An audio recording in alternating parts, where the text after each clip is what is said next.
I'm very excited to introduce Dr. Ken Mitton. He is an associate professor at Oakland University in the Eye Research Institute. He's been a long time partner of PRF, and he's going to give you some research updates on what is happening in the ERI and ERC. Welcome, everybody. Thank you for allowing me and sometimes our students as well to attend your function here every year. Welcome to Oakland University's campus. The Eye Research Institute has been on this campus since the National Eye Institute has existed in Bethesda, and that's 1968. For those of you that might not know, the scientist that founded our institute, Everett Kinsey, is also the father who convinced a bunch of people to get the Congress of the United States to make the National Eye Institute, which has funded research, as you know, in this country for well over 50 years. And I feel fortunate to be able to be a scientist here. I'll go over a few things to do with the Pediatric Retinal Research Lab and work associated with that and the people that kind of you get to train. And it's a very important thing to go over, I think, every year, because we constructed this lab in just a couple of months on time, on budget, back in 2011 and 2012. And it was only possible because of your organization and the donors who are so graciously supplying funding to these efforts.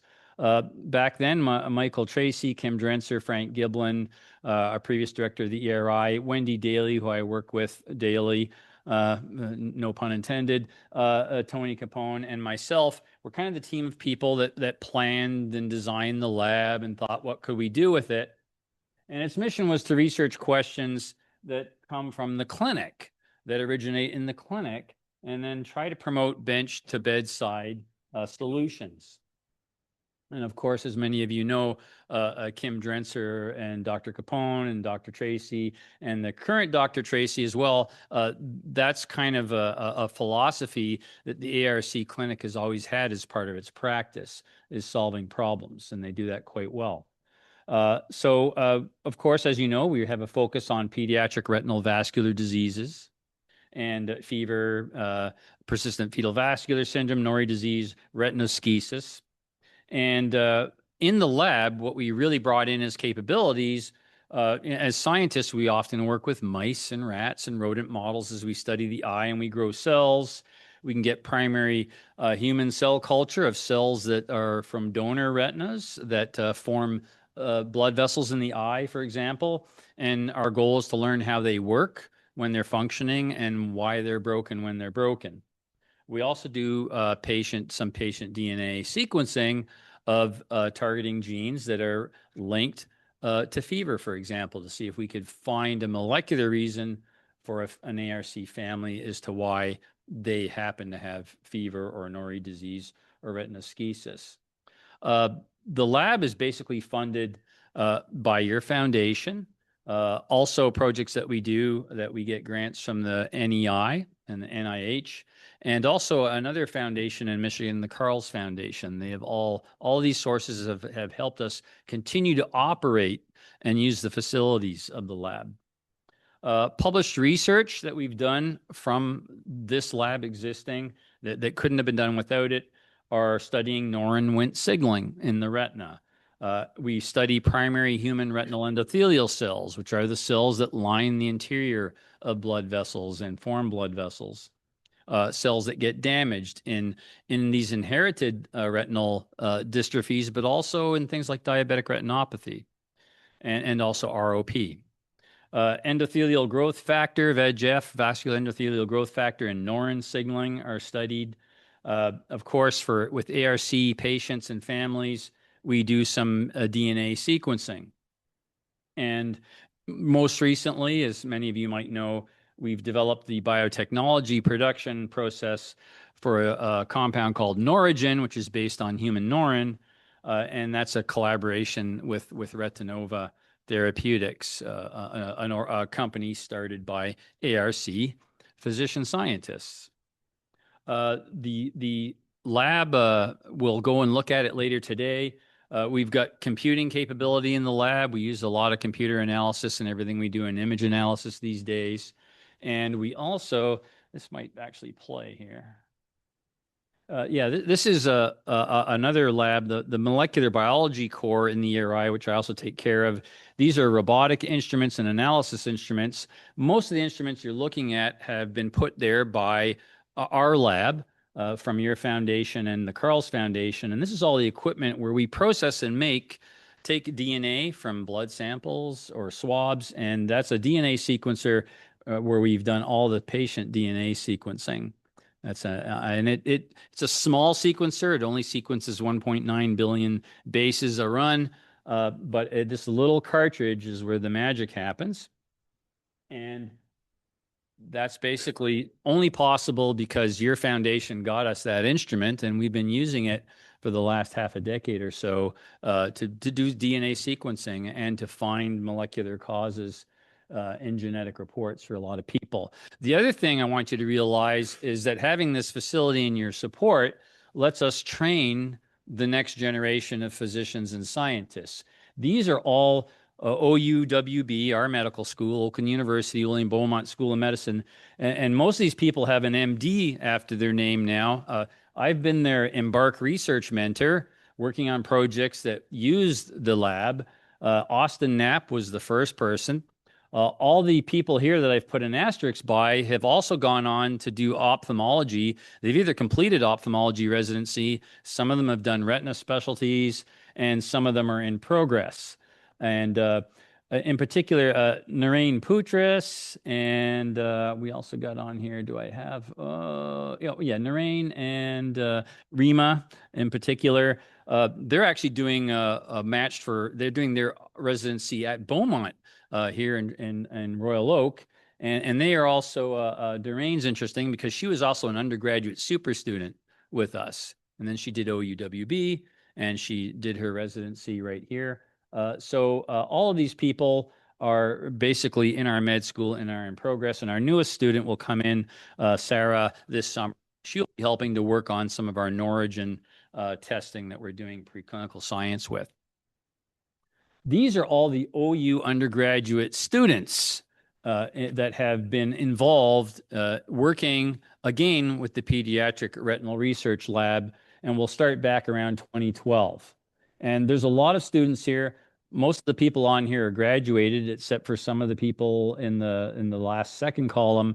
Jonathan Stark is here. There's Jonathan at the back. He came today. A lot of students can't make it. They're just starting their final exam period, so a lot of them are nervously at home trying to cram for exams at this time as we finish up the term.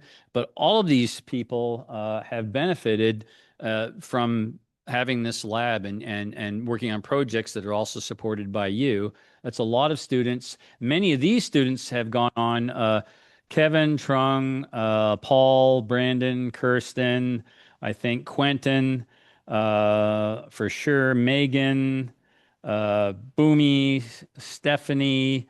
I can keep going. Those are all people that are in medical school or graduating medical school now as well at other places. And then a lot of the students have gone into the sciences, into graduate school.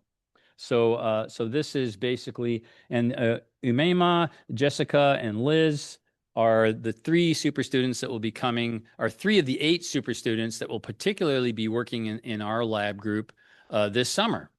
And this is also possible because you support that program. And I just want you to appreciate that you have these big ripple effects, right? Maybe more than you expect, because our goal is to, I'm going to retire one day and I want to have a whole bunch of people to learn from me so they can keep doing it.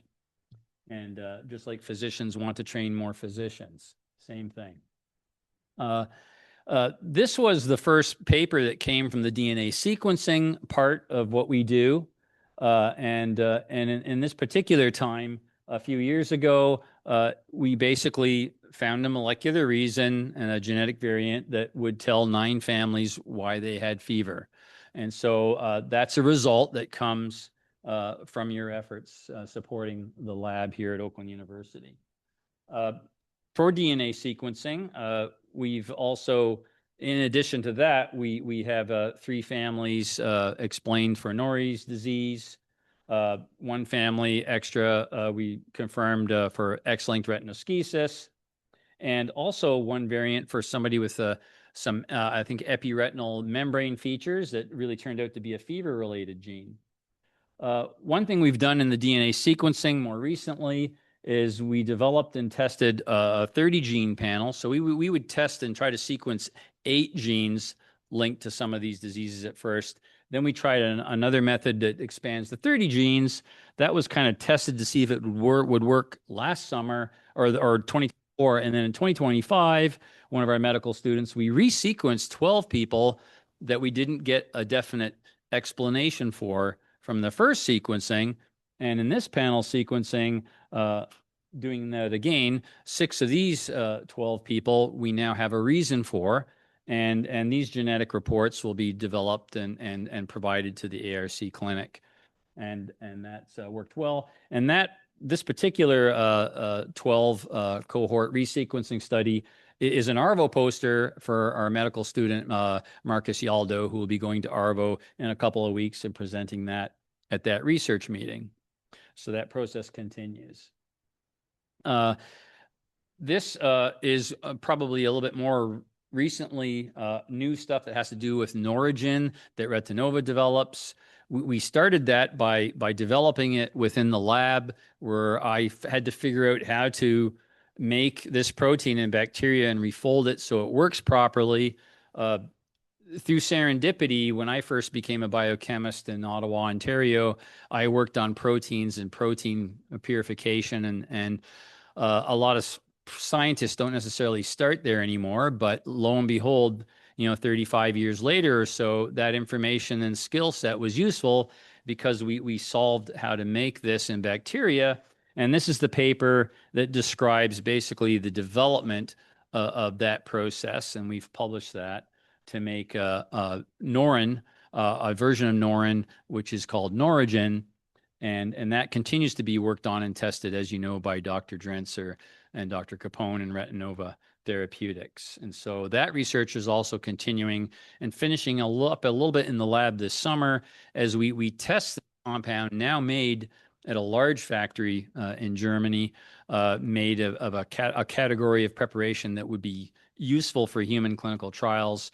And so the goal of that group is to get to that point to bring that into testing in people as soon as possible. So that's all really, this is all stuff that only has happened because, in 2011, a bunch of people decided that maybe we could probably get a lab made to focus on these issues in the Eye Research Institute at Oakland University. And I like to be able to tell you about a decade later, a little over a decade later, that we do stuff with what you support us with. And we try to get the most out of your buck, the biggest bang for your buck that we can get. And I'm happy when we can show you time has flown, and it's amazing to see when people want to work together and do things. There's nothing much to stop you. Just go ahead and do it, I guess, is all I want to say. And thank you. That's all I want to tell you about. Don't want to take up too much of your time. Thank you very, very much, and I'm happy to work with everybody. So Norrin is a growth factor that is, of course, people that have classic Norrie disease, mostly males who have inherited a variant that isn't functioning. If you don't have functional Norrin, you have a very difficult time growing any retinal vasculature at all. And it just turns out that the endothelial cells that grow the vasculature in the human retina, they hear this Norrin factor as a growth factor. And because they have receptors to pick it up and grow with it, most of the other vasculature of your body doesn't need Norrin. And so people first realized quickly, even before I got to the ERI in 2001, in the late, about 89, 90, they discovered Norrie disease. That was the gene and the protein. People immediately knew that this growth factor was essential to grow a retinal vasculature. You also need it to grow properly a cochlear vasculature in the ear. And so you could also lose hair cells and lose hearing if it's not functioning properly. So people knew what it was for. As research has gone on over the last 30 years or so, we've also discovered that once you have a retinal vasculature, Norrin is a growth factor that causes your blood retinal barrier to be a really strong barrier. So you might have heard about the blood-brain barrier being a really strong barrier between the blood and the tissue. The retina has that too. They call it the blood-retina barrier. And it turns out that Norrin signaling causes that endothelium to become a high barrier as well. So we also know that we've learned that Norrin is really good for taking a damaged, weakened vascular barrier and helping to rebuild it. And that's a little bit of what we try to demonstrate with cell culture studies and in mouse studies with an oxygen-induced retinopathy model.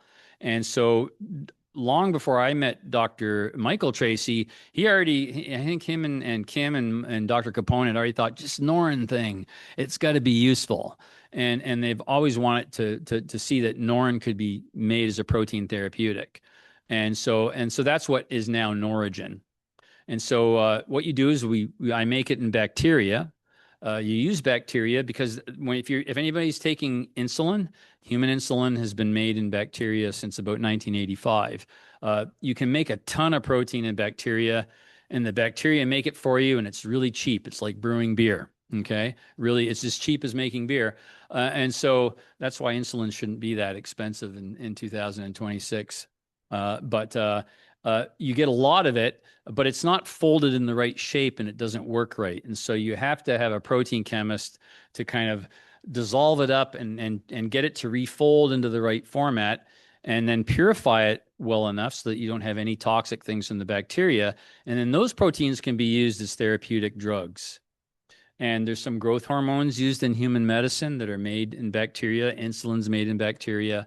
And we thought it should be possible to make Norrin this way as well. And you can. And what's happened in the last couple of years is the Noregen, we call it, that we use in the lab now, I don't have to make it in little flasks anymore. Retinova has a pharmaceutical grade company developed making it in really big batches. And so now we get that material because as they go forward towards hopefully an FDA application to do clinical trials, they want a grade of material that would be typically used in humans, such as if you were getting insulin or human growth hormone or anything. So that's kind of the stage it's at now. So this is truly an example of we've taken something from the bench and it's out of the lab now. And so now Retinova gets to run with that, and I support them in any way I can.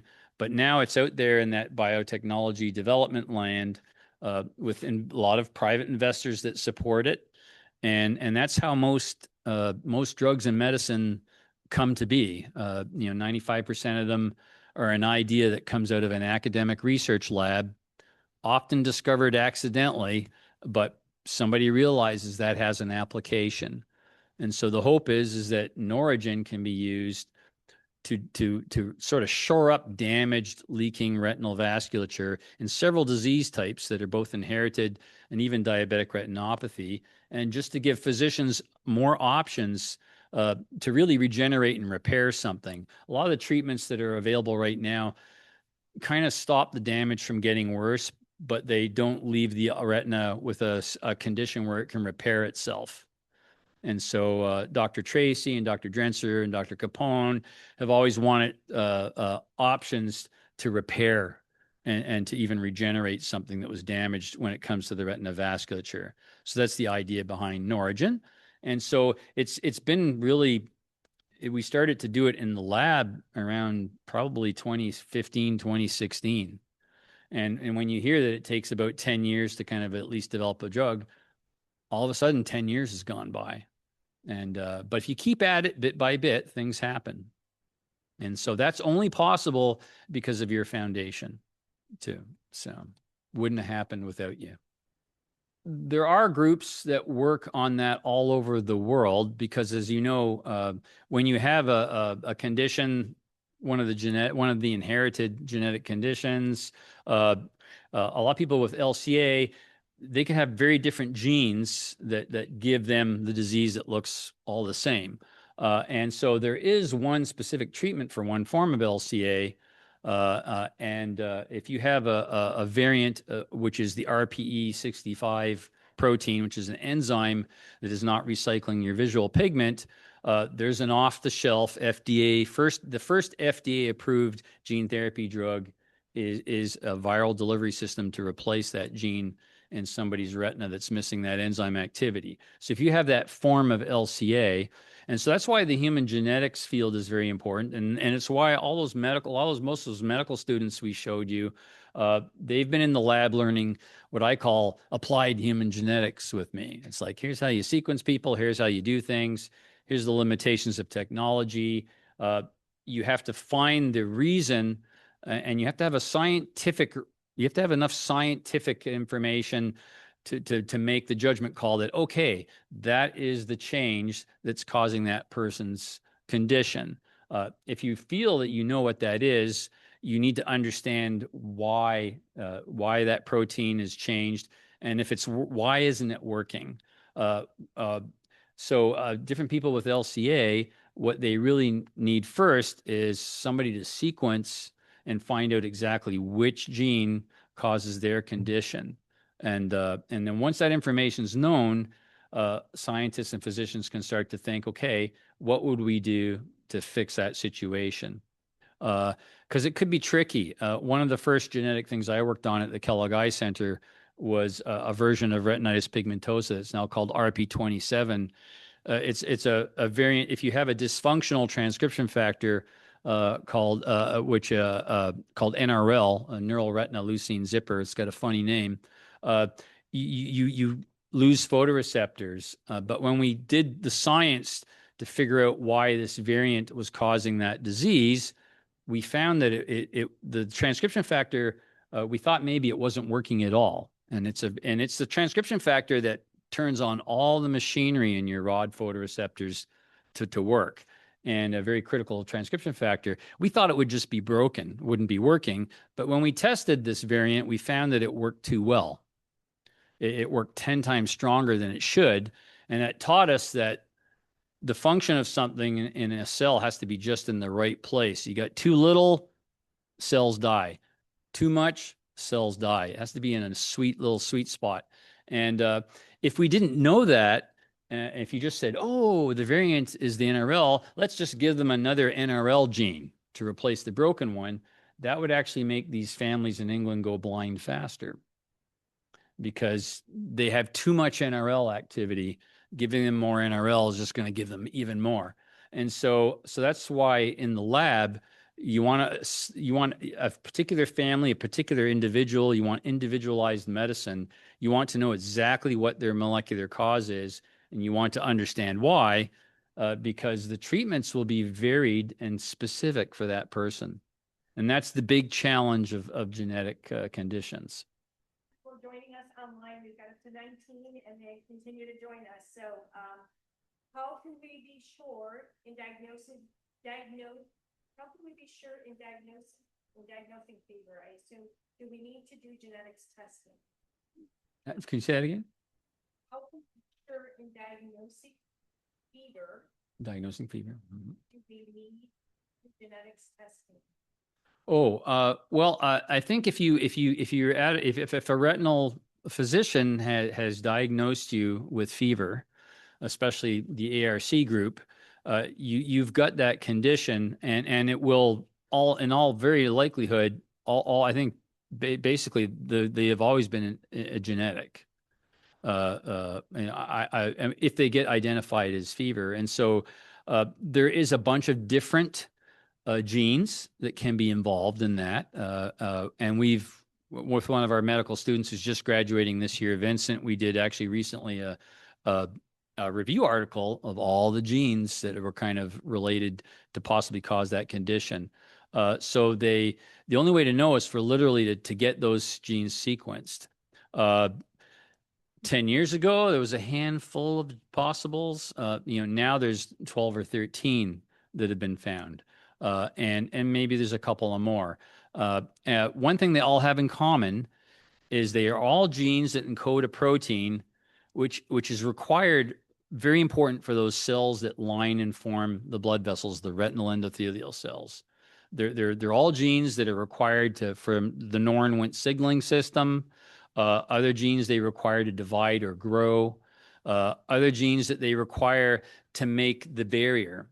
So there's like these proteins that lock the cells together to make a tight barrier.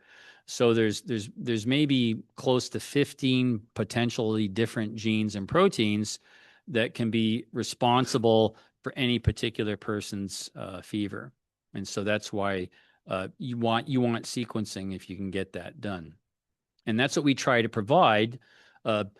Typical health insurance in the US doesn't just pay for sequencing anything you want. And so the donations that we get to do sequencing, as you know, the ARC has sequenced people in different ways for decades now, and you never make the patient pay for that. It's kind of a research genetic sequencing. And so that's one thing that lets us sequence is we need the support to like literally buy the reagents to do the sequencing. And so as long as we keep doing that, we try to do that. Yeah, certainly. Yeah. Yeah. Yeah. Yeah. Yeah. Well, the things that we've been publishing from our work, we try to put them and get them into journals that are also open source so that anybody in the world can get them. And I'd be happy to put together a collection of everything we have, things that are useful, and also some of the slides, like the slide deck that I've used today. You know, the foundation can do whatever they want with it and share it with whoever they want. And if anybody has a particular question, I know you send questions to Dr. Tracy or Capone or Drenser or me. We always do our best to take time and answer them, and we'd be happy to do that. Yeah. Yes. Yeah. Yeah. I could, when I see something that I think is maybe interesting, I can probably send it over, and they can, the PRRF can pop little notes in your newsletters. You can mention it in your podcast. That's a very good idea, and we should do that. Yeah, yeah, it's a good idea. We'll do that. All right, I'm gonna thank put you, a Dr. big Vinton. L on my hand to remind me to do a list. Thank you. Oh, okay. Thank you.